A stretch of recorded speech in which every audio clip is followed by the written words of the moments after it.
अरविंद केजरीवाल के सितारे इन दिनों साथ नहीं दे रहे हैं, इसीलिए आए दिन केजरीवाल को कोर्ट की फटकार सुननी पड़ती है।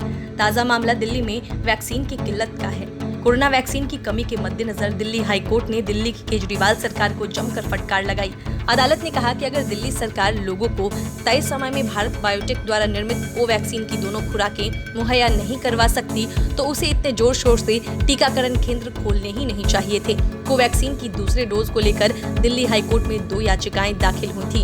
एक वकील आशीष वीरमानी ने दायर की थी, जिन्हें 3 मई को कोवैक्सीन की पहली खुराक लगी, लेकिन वह 29 मई तक अपने अगले स्लॉट की बुकिंग नहीं करवा सके। अब चूंकि उन्हें 6 हफ्तों में अगली खुराक लेनी ही थी, इसीलिए वह मेरठ से दूसरी खुराक लेकर आए। कोर्ट में दायर इन याचिकाओं में मांग की गई थी कि जिन लोगों को कोवैक्सीन की पहली डोज लग चुकी है, उन्हें तय समय पर दूसरी डोज भी लगाई जाए। इन्हीं याचिकाओं पर हाई कोर्ट में बुधवार को सुनवाई हुई। मामले की सुनवाई करते हुए जस्टिस रेखा पल्ली ने दिल्ली सरकार को नोटिस जारी करके उनसे जवाब मांगा। कोर्ट ने पूछा कि क्या वह कोवैक्सीन की पहली खुराक ले चुके लाभार्थियों को 6 हफ्ते की समय सीमा खत्म होने से पहले दूसरी डोज मुहैया करवा देंगे। कोर्ट ने यह भी कहा कि अगर आप कोवैक्सीन की दूसरी डोज नहीं दे सकते तो फिर इतने धूमधाम से वैक्सीनेशन सेंटर क्यों शुरू किए।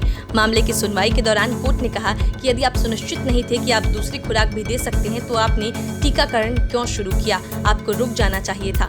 महाराष्ट्र रुक गया जब उसे लगा कि वह दूसरी खुराक नहीं दे सकता। आपने हर जगह इतने धूमधाम से कितने टीकाकरण केंद्र खोले और अब आप कहते हैं कि आपको पता नहीं कि दूसरी खुराक का स्टॉक कब उपलब्ध होगा। कोर्ट ने इस मामले में दायर 2 याचिकाओं के संबंध में केंद्र सरकार को भी नोटिस जारी किया। कोर्ट ने केंद्र से कहा कि राजधानी दिल्ली में कोविशील्ड और कोवैक्सीन की दूसरी खुराकें उपलब्ध कराई जाएं। दिल्ली में अब तक 54,09,000 लोगों को वैक्सीन लगाई जा चुकी है, जिनमें 41,85,000 को पहली और 1224 लाख लोगों को दोनों डोज लग चुकी है। दिल्ली सरकार के मुताबिक 1 जून की सुबह तक दिल्ली के पास कोविशील्ड के 398 लाख और कोवैक्सीन की 48,430 डोज बची है। Bureau report, news of India.